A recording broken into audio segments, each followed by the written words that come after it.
ببین دل کوکا همیشه میگفت هر ماهی فصل خودشو داره.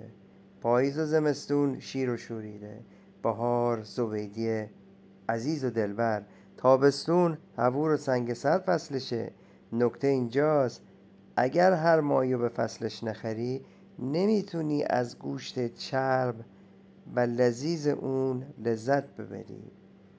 و نکته دوم که خیلی مهمه، بعضی از ماهی‌ها همه فصلها تقریباً هستند و صید میشوند.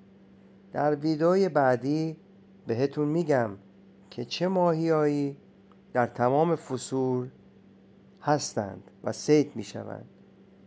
اگر از ویدئوی ما خوشتون اومد ما رو لایک کنید، سابسکرایب کنید تا با دلگرمی بیشتر ویدئوی بهتری رو برای شما تهیه کنیم. دوستتون داریم.